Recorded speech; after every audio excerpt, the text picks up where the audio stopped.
স্বয়ং করগা doc doc doc সা গোটা জগট ভীমা মুন্ডল লাগরে বাচা লহ লহিয়া লহ লাগরে বাচা সর্বন্তি চন্ডমন্দা কিরিত কিরিকরা কীর্তমান চাচরা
जय जगन्नाथ स्वामी की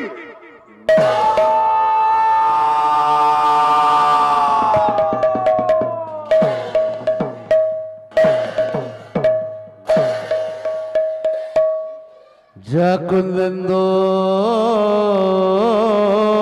तुषार हार धवड़ा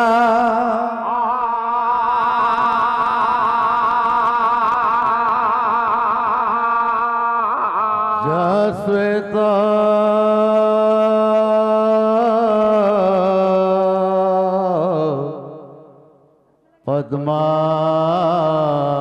पद्मासन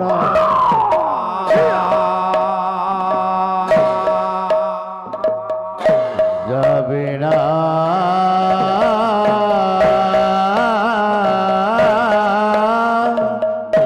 वरदंड मंडित कोरा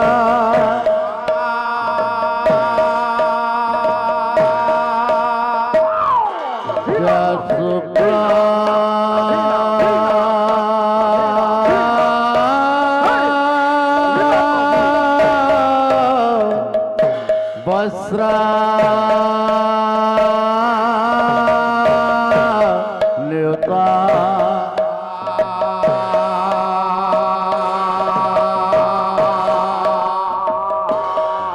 ब्रह्मा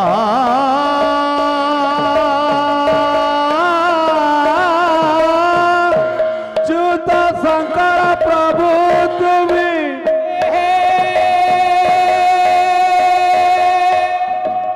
देवे सदा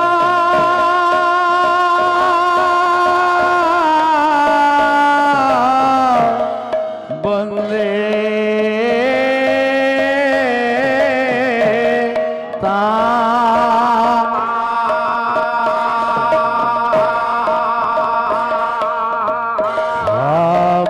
पातो सरस्वती भगवती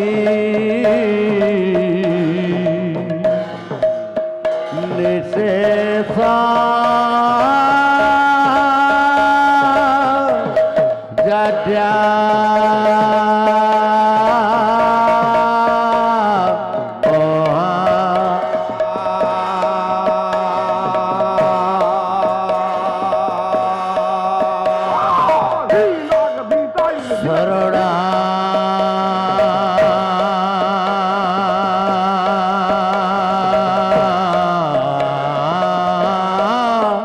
गत दिनार्थ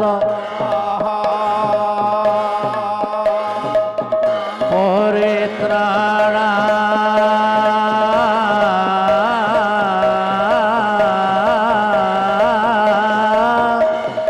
নারায়ণে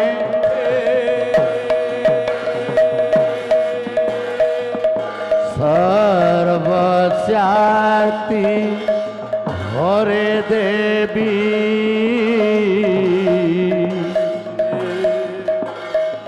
নারায়ণী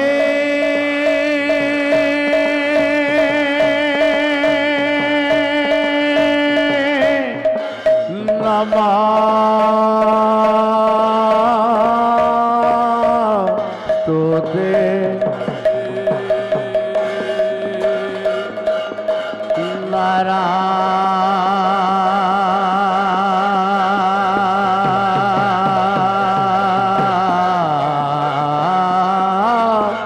নারায়ণে নমস্তুতে নারায়ণে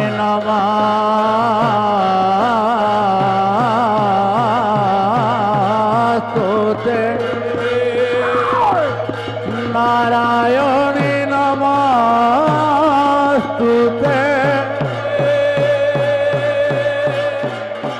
নারায়ণে নমস্তুতে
बोल श्रीमान श्री श्री सत्यनारायण देवार्थ विद्यार्थे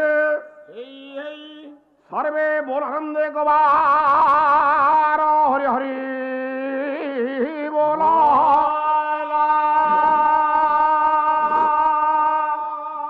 उत्कल जननी झंगड़वासिनी मा सरदंग विद्यार्थे ग्राम देवती मा सिद्धमंगल विद्यार्थ रुद्राणी विद्यार्थे आनंदे गवार हरि हरि बोला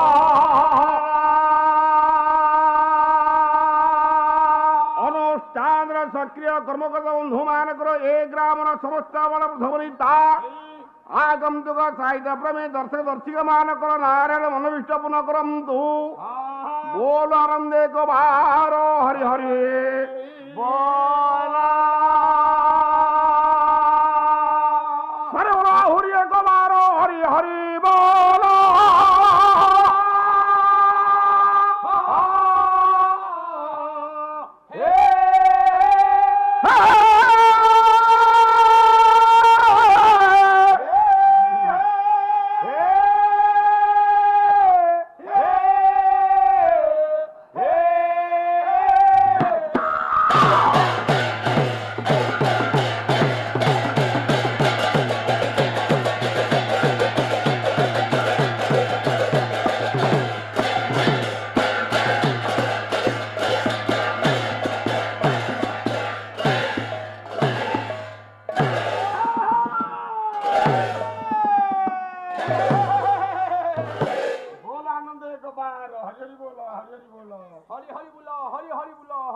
ନାଇଁ ରେ ସେଟା ହରି ହରି ବୋଲ ହରି ହରି ବୋଲ ତମର ହରି ବୋଲ ସିନା ମୋର ହରି ବୋଲ କେମିତି ଅର୍ଥ ଅଛି କଣ ତ ହରି ବୋଲର ଅର୍ଥ ଅଛି ଅଛି ନା ଟିକେ ମୋ ଧାନ ବୁଝେଇଦେଲୁ ଯୁଗ କେତେ ଯୁଗ ହେଲା 4 ନା କହ ସତ୍ୟ ତ୍ରେତୟା ଦ୍ୱାପର କଳି 4 ଯୁଗରେ ହରି ସତ୍ୟ ଯୁଗରେ ଲକ୍ଷ୍ମୀ ନାରାୟଣ ହେଲେ ହରି ତ୍ରେତୟାରେ ରାମ ସୀତା ହେଲେ ହରି ଦ୍ୱାପରରେ ରାଧା କୃଷ୍ଣ ହେଲେ ହରି ଆଉ ଏ କଳିରେ ଫିଲ୍ମ ହଲ୍ ଦେଖିବ ରାସ୍ତାଘାଟ ଦେଖିବ ପାର୍କ ଦେଖିବ ଯୋଉଠି ଦେଖିବ ଖାଲି ହରି ହରି ହରି ହରି ବୋଲୋ ସେ କଥା ଛାଡି ଦିଅ ନା ଛାଡୁ ଆଉ ଯାହା ପ୍ରତିଯୋଗିତାମୂଳକ ପାଲାର ଆଜି ହେଲା ଅନ୍ତିମ ରଜନୀ ଆମ୍ଭମାନଙ୍କର ପ୍ରଥମ ପର୍ଯ୍ୟାୟ ଯାହା ହେଉ କ୍ଷୁଦ୍ର କଳାକାର ହିସାବରେ ରଙ୍ଗୀନ ରଙ୍ଗମଞ୍ଚ ଉପରେ ଉପସ୍ଥିତ ଅଛେ ହେଲେ ପ୍ରଥମ ପର୍ଯ୍ୟାୟ କଥା ସର୍ବପ୍ରଥମେ ବାୟକ ହିସାବରେ ଚୈତନ୍ୟ ମହାପ୍ରଭୁ କାନ୍ଧରେ ପକାଇ ଉପସ୍ଥିତ ଅଛନ୍ତି ବଡ ଭାଇ ବାଦ୍ୟଶାସ୍ତ୍ର ଉପରେ 2 ପଦ ଆଲୋଚନା କରି ପ୍ରଭୁଙ୍କୁ ଟିକେ ଡାକିବା ତାପରେ ସାର୍ ଆସିବେ ପାଲା କଥା ଦେଖିବା ବଡ ଭାଇ ଗୋବିନ୍ଦ ବାବୁ କହିଲେ ତମରି ସ୍ତ୍ରୀ ମୁଖରୁ ଶୁଣିବା ନାଇଁ ତାଙ୍କ ଭାର୍ଯ୍ୟା ମୁଖ ନା ସେଇଟା ଶ୍ରୀମୁଖ କହ ଶବ୍ଦ ଘୋଷିଛି ଯା ହୋ ଗେଡ଼ି ବାବୁ ସଂସ୍କୃତି ସମ୍ପନ୍ନ ବୋଲି କରାଙ୍ଗ ପବିତ୍ର ପାଲା ଅନୁଷ୍ଠାନର ବା ପ୍ରତିଯୋଗିତାମୂଳକ ପାଲାର ଆଜି ହେଲା ତୃତୀୟ ରଜନୀ ବା ଉଦାପନ ରଜନୀ ଆଜି ହଉଛି ପାଲାର ନାସ୍ତେ ଏ ଉଦାପନ ରଜନୀର ପ୍ରଥମ ପର୍ଯ୍ୟାୟରେ କ୍ଷୁଦ୍ର ପାଲାବାଲା ଏଥର ମଞ୍ଚାସୀନ ଅଛେ ସର୍ବାଦ ପ୍ରଥମେ ଆମ୍ଭମାନଙ୍କ ଉପରେ ଯେତିକି ଦାୟିତ୍ୱ ନ୍ୟସ୍ତ କରାଯାଇଛି ସେ ଦାୟିତ୍ୱକୁ ଆଗ ପରିସମାପ୍ତି କରି ସାରିଲା ପରେ ତାପରେ ଅନ୍ୟ କଥା ଆଚ୍ଛା ବଡ ଭାଇ ଆମମାନଙ୍କ ଉପରେ ଦାୟିତ୍ୱ କଣ କଣ ମୁଁ ବାୟକ ତମେ ହେଲ ସଙ୍ଗୀତ ବା ପାଳିଆ ସଙ୍ଗୀତ ବୁଝିଲ ତ ଆଚ୍ଛା ସେମିତି ମୋର କିଛି କର୍ମ ଅଛି ତମେ 3 ଜଣ ଅଛ ସଙ୍ଗୀତ ତମର କିଛି କର୍ମ ଅଛି ଗାୟକ ମହାଶୟ ଆସିବା ପୂର୍ବରୁ ଯେଉଁ କର୍ମ ମାନେ ଆମ ଉପରେ ଏସ କରାଯାଇଛି ତାକୁ ଆଗ ଆମେ ସାରିଦେବା ନା କଣ ଭାଇନା ଯାହା ହଉ ପାଲା ଆଜି ସରିଯାଉଛି ପ୍ରଥମ ପର୍ଯ୍ୟାୟ କଥା ବାଦ୍ୟ ତ ବଜିବ ଶୋକ ତ ବାଜିବ କିନ୍ତୁ ମୁଁ କିଛି ଏ ମୃଦଙ୍ଗ ବାବଦରେ କିଛି କହିବି କହୁନାହାନ୍ତି ଆପଣଙ୍କ ଜିନିଷ ଆପଣ କହିବେ ଯନ୍ତ୍ର ଆପଣଙ୍କର କିଣିଛନ୍ତି ଆପଣ କିରଣ କରିଛନ୍ତି ଆପଣ ମୃଦଙ୍ଗ କାନ୍ଧରେ ପକେଇ ବଜଉଛନ୍ତି ଆପଣ ଆପଣ କହିବେ ଆମେ ଶୁଣିବୁ ନା ଆଉ କିରଣ କରିଛି ହାଡି କରିନାହାନ୍ତି ଆଚ୍ଛା ଆଚ୍ଛା ଗେଡୁ ଭାଇ ମୃଦଙ୍ଗ ଗୋଟେ ମଙ୍ଗଳବାଦ୍ୟ ଗୋଟେ ସଭ୍ୟବାଦ୍ୟ ଗୋଟେ ଗ୍ରାମ୍ୟବାଦ୍ୟ ଏ ମୃଦଙ୍ଗ ବାଦ୍ୟ ପ୍ରତ୍ୟେକ ଦେବାଳୟ ମାନଙ୍କ ବାଜେ ନା ନାଇଁ ମୃଦଙ୍ଗ ମୃତ୍ୟୁ ଅଙ୍ଗ ଦସ୍ୟ ମୃଦଙ୍ଗ ମୃତ୍ୟୁ ଅଙ୍ଗରୁ ମୃଦଙ୍ଗ ହେଇଛି ନା ନାଇଁ ଆମେ ଗେଡୁ ସମସ୍ତେ କହୁଛେ ଶ୍ରୀ ଚୈତନ୍ୟ ମହାପ୍ରଭୁ ଏ ମୃଦଙ୍ଗ ସୃଷ୍ଟି କରିଥିଲେ କଳି ଯୁଗରେ ଆରେ ବାବୁରେ ଏ ମୃଦଙ୍ଗ କଳି ଯୁଗର ଖାଲି ବାଦ୍ୟ ନୁହଁ ଇଏ ତା ପୂର୍ବରୁ ବାଦ୍ୟ ଥିଲା ହଁ ସତ୍ୟ ତ୍ରେତା ଦ୍ୱାପର କଳି 4 ଯୁଗର ମୃଦଙ୍ଗ ଥିଲା ବହୁତ ବାୟକ କହନ୍ତି ରକ୍ତ ଚନ୍ଦନ ପଲାଶିତ ଦେବଦାର ସୁନିର୍ମିତମ୍ ଶ୍ରୀ ଗୌର ସତୀ ନନ୍ଦନ ରକ୍ତ ଚନ୍ଦନ କାଠରେ ଥିଲା ସତ୍ୟ ଯୁଗରେ ଦେବଦାରୁ କାଠରେ ଥିଲା ଦ୍ୱାପର ଯୁଗରେ ପଲାଶ କାଠ ଥିଲା ତ୍ରେତା ଯୁଗରେ ମୂର୍ତ୍ତିକାର ବୁଝିଲୁ ହଁ ମୃତ୍ୟୁ ଅଙ୍ଗର ମୃଦଙ୍ଗ ଆରେ କାଠରେ ମୃଦଙ୍ଗ ହେଇପାରିବନି କେବେ ହେଲେ ଆଜ୍ଞା ପଖତ ହବ ମର୍ଦଳ ହବ ତବଲା ହବ କିନ୍ତୁ କାଠରେ ମୃଦଙ୍ଗ ହବନି ये जो कथा कहती ए वास्तव आसबनी कथा मूर्तिकार मृदंग मृत्यु अंग दस्य मृदंग ताले मृत्युंगर केमिति मृदंग हैला पूरे शोकटे पाठ करबा मधु कटम मर्दितम मेदिनिष्ठ सुजते हरि मेदिनि भ्रम मृदंगादि बाद्रितम ब्राह्मणम भव मधु कटम राक्षस को भगवान विष्णु बध कले पृथ्वी रखिला भगवान विष्णु एवं ब्रह्मांकर गोटे सुंदर कथोपकथन है प्रभु आम गोटे पृथ्वी करवा केमिति ये जो प्रथम आप शरीर अंगर जो दौरी राक्षस प्रथम जन्म हेले किए ना मधु कैटव दी भाई ये मधु कैटव राक्षस को बध न कले ये पृथ्वी सृष्टि कर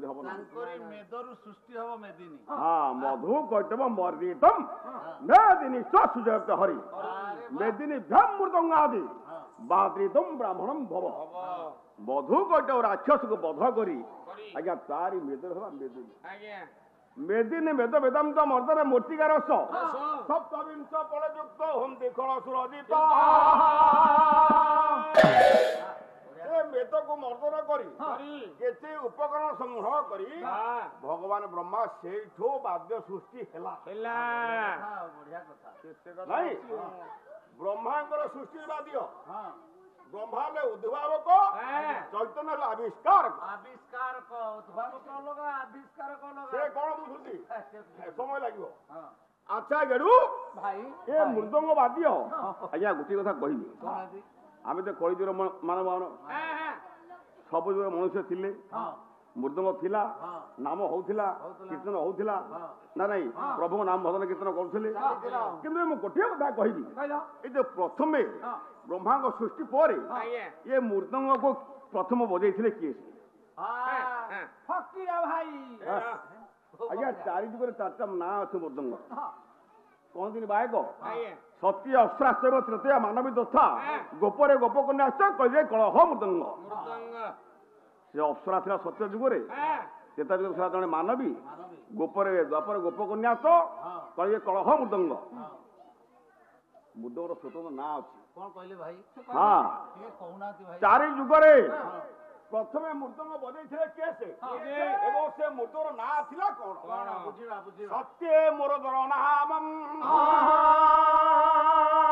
वादकम कपिल मुनि गदविराणम वादकम भरद्वाजक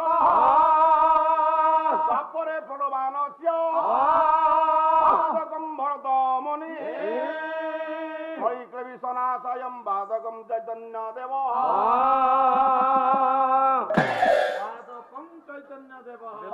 गेडू आज्ञा सत्य जुग ना था मुरजा प्रथम बजे थे कपिल मुनि ऋषि को पुओ कपिल कपिल मुनि बजेवा परे मृदंग अन्य माने प्रदार प्रसार है अच्छा भाई त्रेतारे कोन ना थिला के बजेइले त्रेता गदविराणम ना थिला गदविराण प्रथम बजे थे भरद्वाज ऋषि भरद्वाज मुनि जाको नारे गोत्र होइति भरद्वाज गोत्र भरद्वाज गोत्र द्वापरे प्रणवानस्य द्वापर जुगरे ना थिला प्रणवान ଆଜ୍ଞା ତ ପ୍ରଥମେ ବୁଝେଇଥିଲେ ଭରତ ମୁନି ଭରତ ମୁନି କଳି କବିଶନା ସାୟಂ ବାଦକಂ ଚୈତନ୍ୟ ଦେବ ଇଏ କଳି ଯୁଗରେ ଶ୍ରୀ ଚୈତନ୍ୟ ମହାପ୍ରଭୁ 1485 ଖ୍ରୀଷ୍ଟାବ୍ଦରେ ନଦିଆ ନବଦ୍ୱୀପରେ ମାୟାପୁର ଗ୍ରାମରେ ଫାଲ୍ଗୁନ ପୂର୍ଣ୍ଣିମା ଦିନ ସନ୍ଧ୍ୟା ସମୟରେ ଲିମ ଗଛ ମୂଳରେ ମହାପ୍ରଭୁ ଜନ୍ମ ନେଇଥିଲେ। ମାତା ସଚୀ ଦେବୀ ପିତା ହେଲେ ଜଗନ୍ନାଥ ମିଶ୍ର। ତାଙ୍କ ଘର ଯାଜପୁର ଆମ ଓଡିଶା ମାଟିର ତାଙ୍କର ପୂର୍ବ ବଂଶଜ ପୂର୍ବ ବଂଶରେ ସେ ଓଡିଶାରୁ ଉଠି ଯାଇଥିଲେ। ଏ ଭାଇ ନମସ୍କାର। ବୁଝିପାରିଲେ ବଡ କଥା। ଆଚ୍ଛା ଚାରି ଯୁଗରେ 4 ଜଣ ମହାତ୍ମା ଏ ମୃଦଙ୍ଗକୁ ବଜେଇଥିଲେ। 4 ନାଁ ମଧ୍ୟ କହିଲେ। ତାହେଲେ ଆପଣ କଳି ଯୁଗରେ କଣ ବାଦ୍ୟ ବଜେଇବେ? ଆମ ପାଖରେ ମୃଦଙ୍ଗ ଧରି ଠିଆ ହେଇଛନ୍ତି। ଆମେ ଆପଣଙ୍କ ବଡ ଭାଇ, ଆପଣ ବଜେଇବେ, ଆମେ ଟିକେ ଶୁଣିବୁ। ଏ କର୍ଣ୍ଣ ପବିତ୍ର ହବ। ଆରେ ଆମେ ହେଲୁ ଅଧମ ଭାଇ। ଆଜ୍ଞା 3 ବର୍ଷ ହେଲା ଆସିଥିଲେ। ଆମେ ଏଠି ଆସିଥିଲେ ନୃସିଂହଚରଣ ହୋତା ଏବଂ ଆମ ଭାଇନା ଆସିଥିଲେ, ଆମେ ସମସ୍ତେ ଆସିଥିଲେ। ଇଏ ବଡ ସୁଯୋଗ ପାଇଛେ। ଇଏ ମହାନ ମଞ୍ଚ ଇଏ କେବେ ଜୀବନରେ ଭୁଲି ହବନି। ତାପରେ ବହୁତ କଳାକାର, ବହୁତ ଜ୍ଞାନୀ ଗୁଣୀ ବିବେକୀ ପଣ୍ଡିତ ଅଛନ୍ତି। ଆମେ କଣ ସମସ୍ତ ମନ ଖୁସି କରିପାରିବା? ତଥାପି ଆମକୁ ଦକ୍ଷିଣ ଜଣା ଅଛି ଆମ ଘରେ ବାଦ୍ୟ ବଜେଇବା। ଆଜି କୋଉ ବାଦ୍ୟ ବଜେଇବା ଭାଇ? ଆଜି ଗୋଟେ ଜତି ବାଦ୍ୟ ବଜେଇବା। ଆଜି ବାଦ୍ୟଟା କଣ? ସେଟା ଆଜ୍ଞା ବେଶୀ ପ୍ରଚାର ପ୍ରସାର କୋଉପଟେ ନା ଗଞ୍ଜାମ ଜିଲ୍ଲାରେ। ଗଞ୍ଜାମ ଜିଲ୍ଲାରେ ଏହାର ପ୍ରଚାର ପ୍ରସାର ବେଶୀ। ଯାହାକୁ କୁହାଯାଏ ଦକ୍ଷିଣୀ ଅରସା ନା ନାଇଁ। ସପ୍ତ ତାଳ ଧ୍ରୁବ ମଠା ରୂପକୃଷ୍ଣ ଝୁମ୍ପାସ ତ୍ରିପୁଟା କିଳା ତାଳ କଇତାଳ ସପ୍ତ ତାଳ ଅପକୀର୍ତ୍ତି ସପ୍ତତାଳ ପ୍ରକୃତିତା ଭାଇନା। 7ଟା ତାଳ ତାଳ ତ ଅନେକ ଅଛି। 108ରୁ ଆସିବ ଗଳି ଗଳିକି 1କୁ ଆସିବ। କିନ୍ତୁ ଆମେ 10 ଭିତରେ ଅଛେ ଭାଇ। ମୃଦଙ୍ଗରେ 7 ତାଳ, ହାରମୋନିୟମରେ ମଧ୍ୟ 7ଟା ସ୍ୱର। ସେମିତି ବାଦ୍ୟରେ ବି 7ଟା ସ୍ୱର ଅଛି। ସେ 7ଟା ସ୍ୱର ସୃଷ୍ଟି ହେଲା କେମିତି ସେ ବହୁତ କଥା ଅଛି। କିନ୍ତୁ ଏ ଯୋଉ ଦକ୍ଷିଣୀ ଅରସା ଆମେ କହୁଛେ ସେଟା ଗୀତ ସହିତ ଆଜ୍ଞା ବାଦ୍ୟ ଜତି ହବ। ଧ୍ରୁବା ତାଳ, ଚତୁସ୍ର ଜାତି, ଚତୁସ୍ର ଗତି, 1 ଲଘୁ 3 ଧୃତ। 1 ଲଘୁ 3 ଧୃତ। 1 ଲଘୁ 3 ଧୃତ 14 ଅକ୍ଷର ବା 14ଟା ତାଳରେ ବାଦ୍ୟ ଭୋଗ ହବ, ବାଜିବ। ତାହେଲେ ଗୀତ ବୋଲିବା। ସେ ଗୀତଟା କଣ? ଜୟ ଜୟ ଦିନ ଜନ ତାରଣ ଭକ୍ତ ନିସ୍ତାରଣ ଭାବଗ୍ରାହୀ ଆହି ପ୍ରଭୁ ମୋ ସଂକଟ ଦେଖି ନେତ୍ରୀ ଶଙ୍ଖ ଚକ୍ର ଧରି ହସ୍ତେ କର ତ୍ରାହି। ଗୋରୁ ଅକ୍ଷରରେ ମାନ ହବ ନାଇଁ। ଗେଡୁ ଗୋବିନ୍ଦ ଜତି ହବ ଟିକେ ଆଗ। ଜତିଟା କଣ ନା ତାଗିରି ତାକ ଧ୍ୱନି ତାଗିରି ଦି ଧୋ ତାଗିରି ତାକ ଧ୍ୱନି ତାଗିରି ଦି ଧୋ ତା ଖିଟିତା ତାଗିରି ଧେୟା ତଦସ୍ତା। ବାଦ୍ୟଟା କହିଦେବା। ତାଗିରି ଧିମ୍ନା ତୋରତା ତାଗିରି ଧିମ୍ନା ତୋରତା କିଣିକିରି ଧିମ୍ନା ତୋରତା କିଣିକିରି ଧିମ୍ନା କିଣିକିରି ଧିମ୍ନା କିଣିକିରି ଧିମ୍ନା ତୋରତା ତାଗିରି ଧେୟା କିଣିକିରି ତାଗିରି ଧିମ୍ନା ତୋରତା କିଣିକିରି ଧିମ୍ନା ତୋରତା କିଣିକିରି ଧିମ୍ନା ତୋରତା ଧତ୍ତା ଖିଟିତା ତାଗିରି ଧେୟା ତଦସ୍ତା। 4 ମାସ 4 ବର୍ଷ ଯିବ କଣ ହାତରେ ହେଇଯାଉଛି ଆଉ।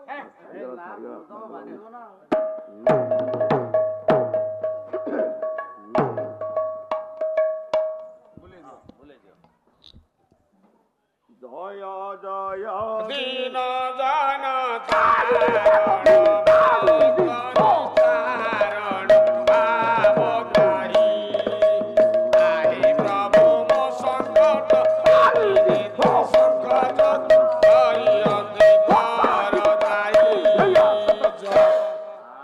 বাদে বজে দেবা। জয় জয়